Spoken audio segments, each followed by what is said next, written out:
5월 9일 목요일 황장수의 뉴스 브리핑이 시작하겠습니다. 지금 문재인이 얼마나 이 정치판을 장악하려고 작정을 하고 있는가 하는 부분에 대한 이야기들이 언론에 여기저기 퍼져 나오고 있습니다. 문은 지금 자기가 많은 일들을 자기 수준에 맞지 않게 저질러 버렸어요. 그렇게 저지를 때는 한마디로 자신의 이념적인 이런 과잉 때문에 앞뒤를 가리지 않고 미래를 생각하지 않고 결과를 생각하지 않고 저질러고 봤다. 저는 정확하게 그래 보고 있습니다. 자, 이제 이 저질른 일들이 돌아가기가 매우 어렵게 돼 버렸어요. 다른 사람들 같으면 일을 저질렀다가 돌아갈 수가 있는데 문은 일을 저질렀다가 돌아갈 수 없게 된 가장 큰 부분이요. 대북 변수라고 보고 있습니다. 지금 문 정권이 취임 2년을 맞이해서 언론사들이나 여론조사 회사들이 쥐약을 먹었는지 문이 제일 잘한 게 북한과의 한반도 평화 무슨 정책이라고 헛소리를 하고 자빠졌습니다. 제일 잘한 게 아니라 가장 사악한 게 이 부분이죠. 문이 정상으로 되돌아갈 수 없다고 느끼는 부분의 핵심이 저는 대북 관계라고 보고 있습니다. 작년 1월 달부터 김정은이가 가세해서 하노이 그러니까 올 2월 달까지 지속된 남북 간의 거래의 배경에는요. 실질적으로 드러난 게 있고 드러나지 않은 게 있을 겁니다. 아마 취임할 때부터 문은 이 북한과의 물밑에서 깊숙한 거래를 해왔다고 봅니다. 그러니까 그것이 성과로 나타난 게 2018년 1월이지 사실상으로 2017년 5월부터 문은 대북 드라이브를 해와서 한반도 비핵화 운전사 역할을 스스로 자처하며 그리고 한미 훈련 중단 그리고 또 이 전략자산 배치 중단 이런 부분을 투트랙이라는 이름으로 계속 이야기를 해왔습니다. 쌍중단 이야기를 해왔죠. 자, 그래서 문은 이런 부분들을 그러면 취임한 이후에만 했을까요? 사실상으로 2016년 12월 9일입니까?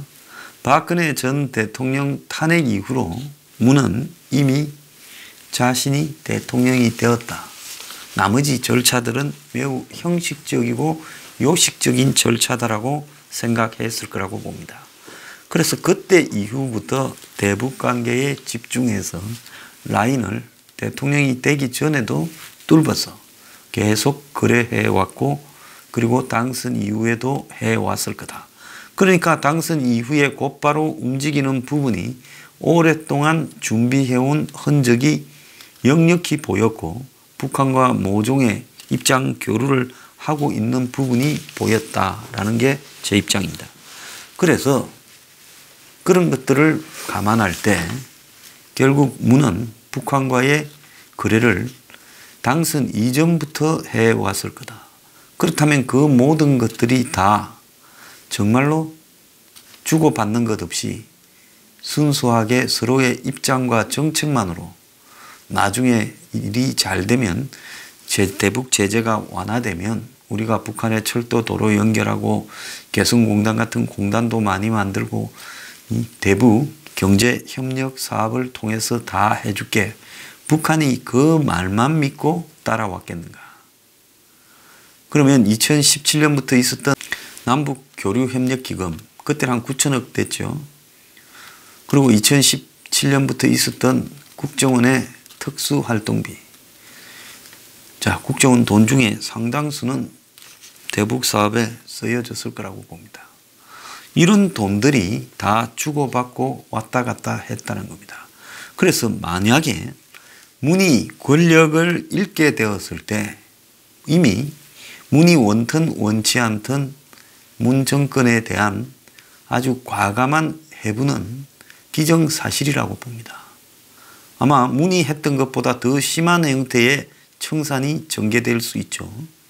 그러면 지금 국정원이나 통일부나 남북교류협력기금이나 곳곳에부터 전부 칼이 들어갈 거라고 보고 있습니다. 그때 과연 문이 자신이 대북관계에서 했던 일을 감당할 수 있겠는가? 저는 감당하기가 어려울 거라고 보고 있습니다. 그러니까 문이 지금 할 수 있는 일은 이제 되돌아갈 수 없다.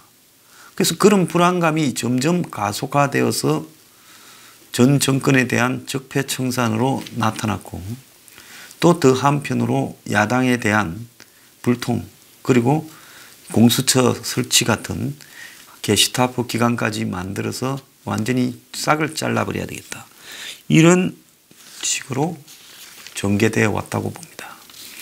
자, 그 대표적인 사례가요. 얼마 전에 청와대에 원로라는 사람, 원로라고 해봤자 친문 성향이 강하거나 민주당 성향이 강했던 원로가 대부분인데요.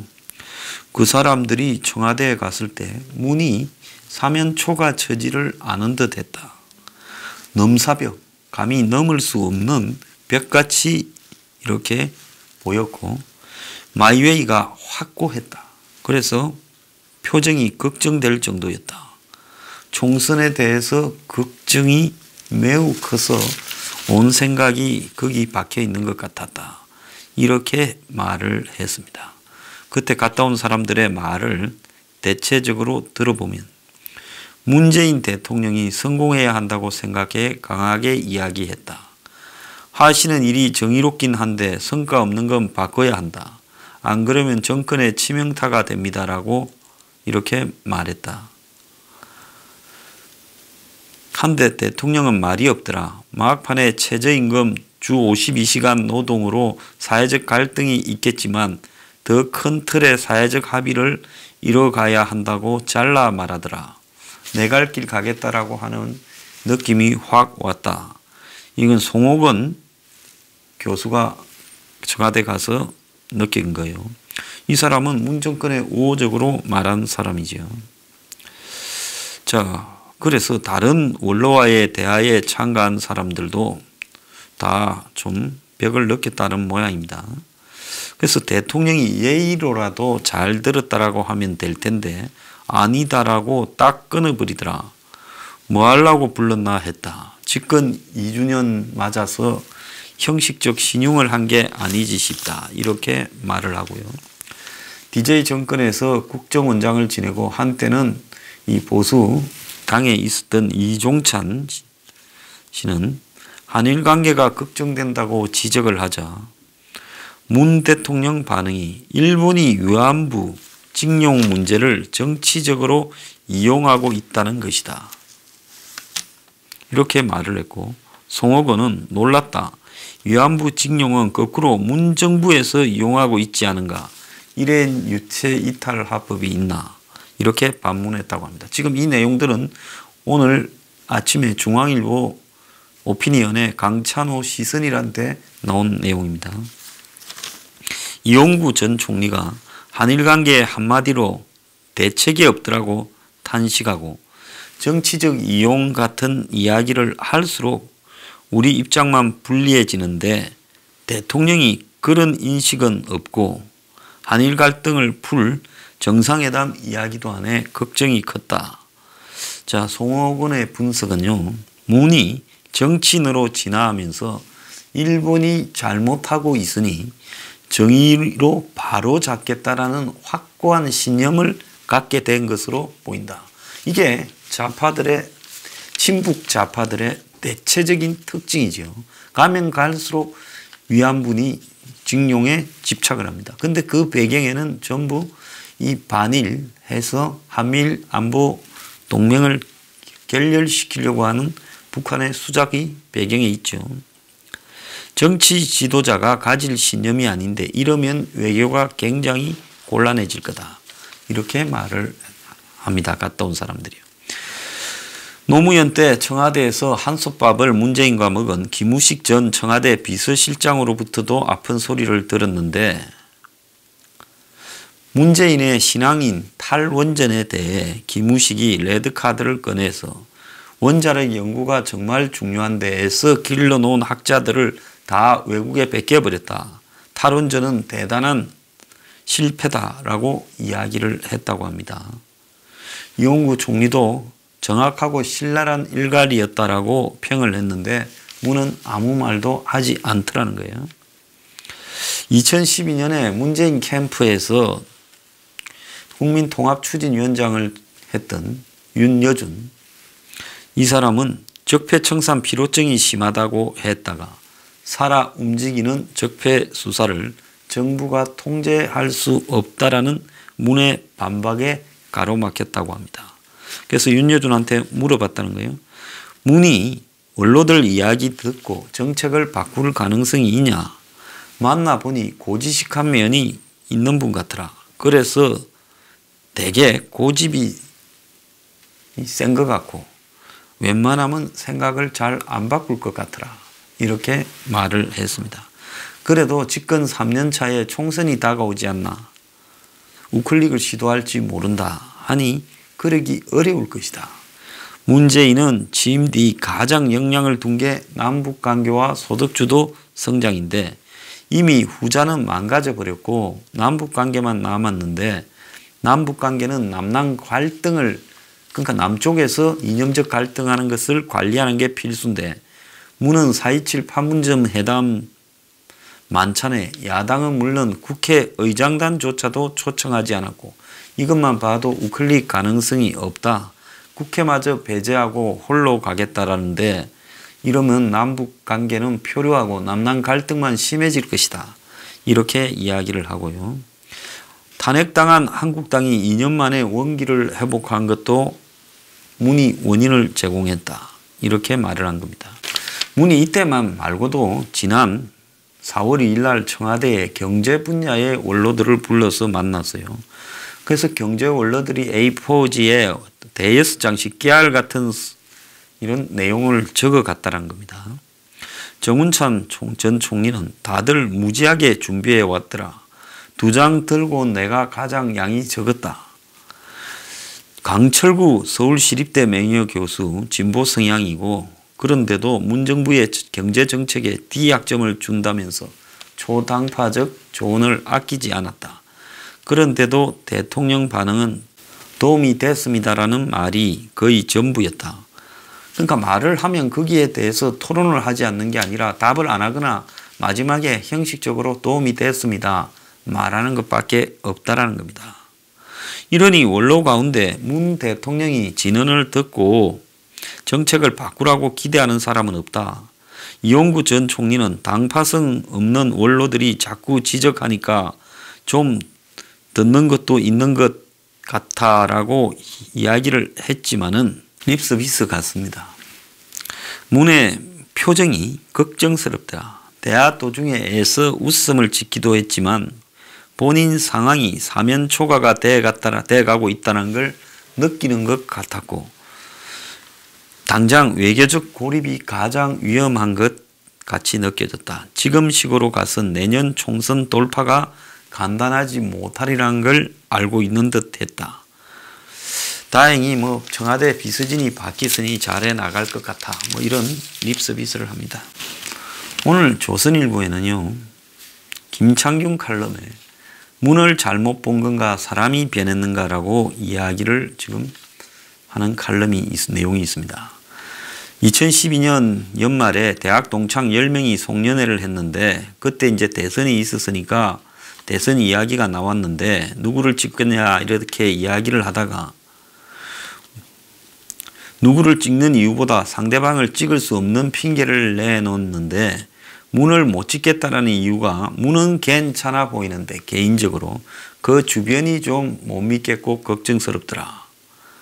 그래서 우연히 이런 게 아니라 대선 이틀 후에 조선일보에 반듯하고 맑은 남자 문재인 그 성품을 가린 문 후보의 주변이라는 기사가 실렸는데 문 후보 진영을 담당했던 조선일보 기자가 캠프 해단식을 소개하면서 이제 대선에 지고 캠프 해단식을 했죠. 이번 선거 기간에 문 후보를 지지하지 않은 사람조차 문 후보 이야기가 나오면 반듯하고 괜찮은 남자라고 했고 맑고 선한 느낌을 준다라는 말도 이어졌다. 그래서 이 글을 쓴 김창균 논설위원도 그런 인상을 공유했다는 겁니다. 그래서 노무현이 사망했을 때 상주 문재인이 의연함을 보냈다. 이런 게 머리에 남았다고도 했고, 자, 2009년 5월 23일 오전 9시 반에 노무현 서거를 알린 그의 1분짜리 발표는 대단히 충격적이고 슬픈 일입니다. 대통령님께서는 가족들 앞으로 짧은 유서를 남겼습니다. 이렇게 말을 하며 감정을 배격하고 사실만 담았다는 겁니다. 그리고 이 연결식장에서 봉변당한, 그때 보면 청와대 민정비서관을 했던 백은우가 뭐 살인자 물러가란가 했지요. 그때 당시 MB에게 다가가서 사과하는데 품위도 느껴졌고, 그의 운명에 보면 유서를 수첩에 노 대통령 유서를 넣어 다니는데, 문은 그 유서를 보며 아름다운 복수를 해서 되갚는 게 아니라 우리가 그들과 다른 것들을 보여주겠다. 이렇게 써놨습니다. 그런데 이게 다 어처구니 없어졌고, 실제로 2년 사이 수사를 받다가 적폐청산으로 자살을 한 사람도 4명이라는 겁니다. 자, 그래서 적폐수사로 감옥에 가고 또 그들이 받은 형량을 합치면 역대 모든 정권이 교체되고 난 뒤에 감방에 간 사람보다 몇 배나 더 된다고 합니다. 그런데 문재인의 인식이 그야말로 이렇게 대단히 이상했다는 거예요. MB가 자신에 대한 검찰 수사를 정치 보복이라고 했을 때 문은 모욕이라고 분노했고요. 또 MB에 대한 수사는 국정원 댓글 수사가 여의치 않자 다스 비자금에 특수활동비까지 계속 이렇게 해서 별건으로 된 거는 맞죠. MB가 잘못한 것도 맞습니다. 그렇지만은 처음에 수사하려는 데서 새끼를 쳐서 엉뚱한 걸로 집어넣은 것도 맞지요. 자, 문은 국정원에서만 40명 정도가 구속될 정도로 적폐를 씻어냈다라고 말을 했습니다. 잔혹 영화에 등장하는 그런 느와르 영화의 보스는 험상궂은 표정을 짓거나 고함을 지르는 게 아니라 어두컴컴한 지하실에서 피투성이가 되도록 팬 다음에 아주 낮은 목소리로 위로를 하며 나도 그만하고 싶은데 도리가 없구나. 죗값을 치러야 하니 맞을 것 조금 더 맞자. 이렇게 말하는 일종의 잔인함이 느껴졌다는 겁니다. 문에게 곤욕을 치른 한 전 정권 인사는 대통령 비서실장 때 문에게 참 괜찮은 사람으로 보였는데 하고 말끝을 흐렸고, 김종인 전 대표는 첫인상이 정직하고 솔직해 보였는데 요즘은 앞뒤 말이 달라지고 자기 말을 남의 말같이 하고 내가 잘못 본 것인지 사람이 달라진 것인지 모르겠다. 그러니까 순진해 보이고 뭐 반듯하고 맑아 보이던 인상에 다들 배반당하고 뭔가에 홀린 듯 헛것을 봤다는 거예요. 권력을 누려서 사람이 변한 것인가, 이렇게 끝을 맺는데요. 문은 지금 반일 정서 자극 관제 민족주의의 끝을 보려고 합니다.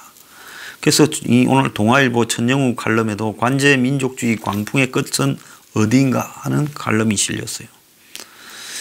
자, 그래서 사법으로서 도저히 해서는 안 될 일본의 강제징용에 대한 이 한국에 진출한 일본 회사들의 주식을 갖다가 압류하는 것까지도 판결을 내렸고, 그리고 정부는 마치 사법부에서 알아서 한 양 시켜놓고 시침이 떼는 모양새를 보이고 있습니다. 군도 지금 반북보다 반일 충성 경쟁을 하고 있고, 그리고 북한과의 관계에서는 그야말로 안보가 해체되고 있습니다. 본인 스스로가 이 한마디로 왜곡된 통계를 기반으로 해서 경제 실험을 2년 해놓고 이제 그걸 사실이라고 우기고 있습니다. 오늘 조선일보에 보면 경제 그들만의 자아자찬이라고 하고 있고, 많은 언론들이 지금 문재인 정권이 스스로 경제 왜곡을 하고는 착각을 하고 있다고 말을 하고 있습니다. 자, 문재인은 지금까지 한국에 없는 길을 가고 있습니다. 그런데 북한과의 관련해서 너무 깊숙이 발을 들여서요, 이제 자기가 한 일이 옳고 또 그 일에 대한 보복을 피하기 위해서 이제는 내가 가졌던 모든 생각들을 더 강조해서 이게 다 옳지 않냐고 이제 국민들 앞에 강요하고 언론들을 이렇게 시켜서 바람잡는 단계까지 이르렀습니다. 이제 뭔가 하나라도 불인정하게 되면 차례대로 무너져서 그가 지금 북한하고의 관여해서 저지른 부분이 그게 수습이 불가능한 상황으로 몰려갈 수 있다는 겁니다. 그래서 문은 이제 와가지고 자기가 했던 경제니 대북관계니 뭐 각종 이 적폐청산이니 하는 부분들을 아니라라고 물러서는 순간에 그들은 이제는 경제부터 다 거짓이었다. 그리고 더 나아가서 자신의 적폐청산도 보복이었다. 그리고 궁극적으로는 자기가 가장 심혈을 기울인 대북 정책에서 그 끝에 비리가 있었다. 이렇게 나올 거라는 겁니다. 그래서 지금 문은 많은 사람의 어떤 필요하면 입장을 바꾸지 않겠냐, 우경화하지 않겠냐라는 생각에도 불구하고 대북 관계가 있기 때문에 절대로 그렇게 하지 못할 것 같다라는 게 제 생각이고요. 그렇다면 문은 결국은 지금 내년 총선에서 끝을 보려고 들 것이다. 그래서 더 고립되면 고립될수록 끝을 보려고 지금 밀어붙일 것이고, 그래서 내년 총선에 이기기 위해 거의 못할 일이 없을 것이라는 것이 제 생각입니다. 자, 이런 상황에서 권력을 장악하고 지금 독재로 진행 중에 있고 언론 여론조사까지 다 장악한 상황에서 문이 죽자고 덤비는데 상대방은 그냥 대충 이렇게 감이 입에 떨어진다라고 생각해서야 이길 수 있겠는가 하는 생각입니다. 그런데 국민들이 여기서 균형을 유지해야 되는데 실제로 우리나라의 국민들 상당수가 파퓰리즘에 이렇게 박수를 치는 단계로 접어들었다는 것도 지금 바뀐 정치 환경을 읽지 못하는 지금 보수 진영의 한계라고 봅니다. 자, 문은 한 30%는 파퓰리즘으로 굳혔다고 봐요. 그래서 문의 지지가 30% 밑으로 떨어질 가능성이 별로 없을 수 있다는 겁니다. 호남하고 한국의 친북 좌파들 묶으면요. 그러면 문은 결국 노리는 부분이 뭐겠습니까? 이 30%에 조작 조금 하면 40%대 지지를 유지한다고 하면서 내년 총선까지 끌고 갈 거다. 그리고 총선 전에 상상도 하지 못한 수들을 여기저기 막 던질 거다. 그거는 물러서면 총선에 지면 죽는다라고 느끼는 절박하고 불안한 사람의 지금 발버둥이다. 그래서 지금까지 생각한 정치인들처럼 문을 생각해서는 안 될 것이라는 게 제 생각입니다.